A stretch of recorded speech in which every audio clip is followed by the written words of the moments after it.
Hi, I'm Ben. Welcome to my book corner. We have a review for you today for a book that's coming out at the end of August. This fits in really, really well with an event that I'm taking part of, which is Indie Author August. This is an event created by the amazing Kevin Toll Reads and being co-hosted by Nicole over at Nicole's Bookish Nook. And the whole aim of this is to champion indie authors. And the book I'm talking about today that releases on the 27th of August is an indie title, and I absolutely adore this one.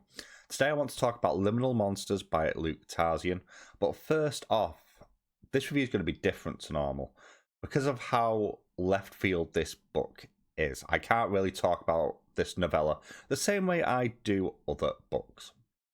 And also I want to give a bit of history of how I came across Luke's work as well. So about a year ago, we had the Narrates Indie Sale, and I bought millions of books like I always do because I have no impulse control. And one of the books I bought, entirely on a whim based on the title and the cover art, was a book called A Cup of Tea at the Mouth of Hell, or An Account of Catastrophe by Stroudmeyer MacLeod Demon. And this novella takes a stark look at grief through a psychedelic lens, and the sort of systems we put in place and the routines we put in place for ourselves to deal with grief, while not necessarily always actually dealing with the root cause of our trauma and our grief. But we just do something to get through the day. And it really did strike a chord with me, that book. It's one of my favourite books of last year. I think it came second on my top 10 list. So when I saw that Liminal Monsters was coming out this year, I was very, very quick to request an ARC for this one, which Luke very, very kindly gifted me. And this is in some ways a bit of a companion piece to that. This very much does look at grief, but for a slightly different prism, so to speak. So I'm going to start off by reading the blurb for this one. This does come in at 86 pages for the Kindle edition, 126 for the paperback, and this does release on August the 27th. So it's not out yet at time of recording. It will be out very soon. Spoiler, this is in the running for my favourite book of the year so far. Let's get the blurb out of the way first, though. So the blurb for this one reads: in the centre of the forest sits a house of leaves and ash. Inside the house, his heart and lies. Inside the house called Sempiternity, there is a lake, at the centre of which an island sits. Upon the island, a spire of stone. Surrounding the spire, an orchard of dreams. Beneath an apple tree sits faceless self who writes of sorry things. What an awful place. What a cruelty it is being birthed of pain. But when a dog that should not be wanders into sempiternity through a door that should not be, self learns a terrible truth. Sempiternity is no longer safe, no longer theirs. Fictional failures come in search of proper ends, in search of slaughter, quelled by self's prosaic hand, in search of lies. Thus departs Sempiternity for the forest dark, for at its centre is the ruined town of Own, the place where the nightmare begins. So this immediately sounds incredibly esoteric, and it is. Whereas Cup of Tea at the Mouth of Hell looked at grief through the prism of coping mechanisms and structure and habits that we form to cope, this takes a slightly different route with an occasionally backwards looking narrative. And what it does really well is captures the idea of how if you don't deal with grief and trauma, it can poison various aspects of your life that can in turn, especially in creative endeavours, feed that poison back again and almost amplifying the trauma, making it even harder to deal with, almost creating a dreamscape to kind of lose yourself in rather than actually being able to confront the issues that you're facing. And anybody who's alive now will have had some level of grief or loss or trauma of some type, and it's all unique to everyone.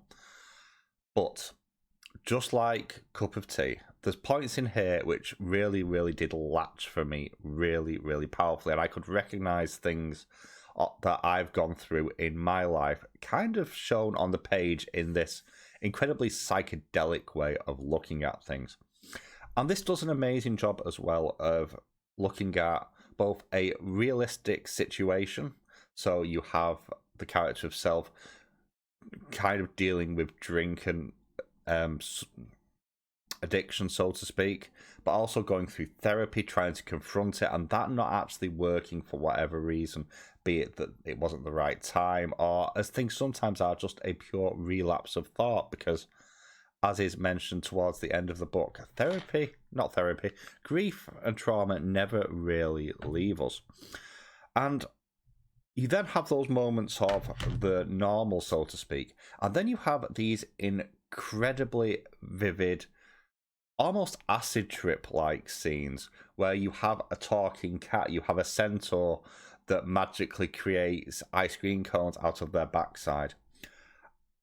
And it's bizarre, but it works to drive home how far sometimes we'll go to escape the pain that we feel into our own virtual world rather than dealing with it themselves.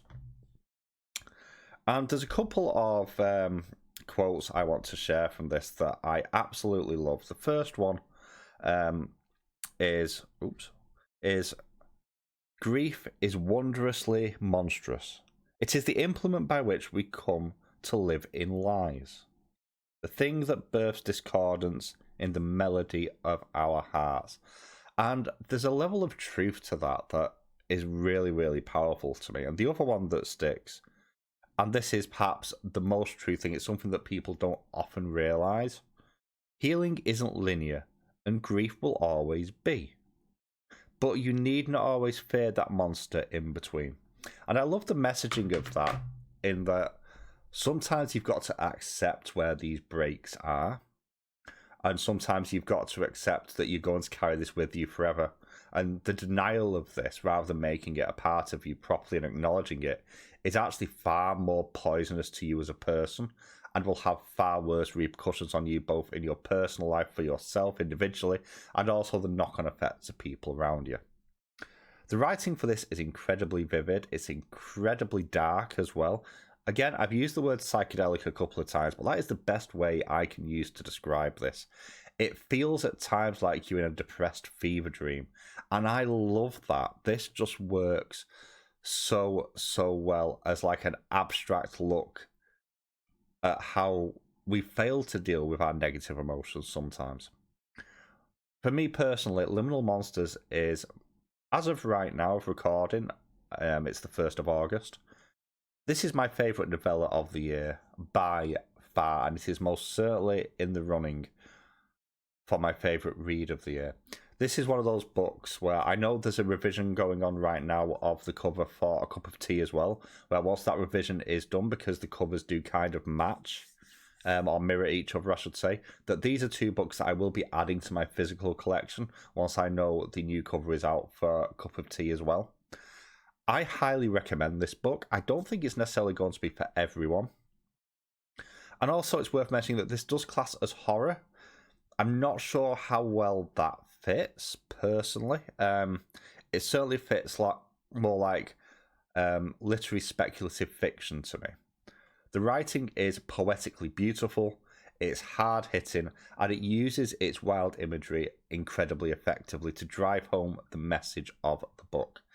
I really do need to dive into some of Luke's larger works. I do have some of them on my e-reader ready, I just haven't gotten to them yet. I think I'm pretty much ready for those now. Well, that's my thoughts on the upcoming release of Liminal Monsters by Luke Tarzian. Hope you enjoyed this video. If you have, please consider giving it a like. Thank you so much for watching, and I'll catch you very soon.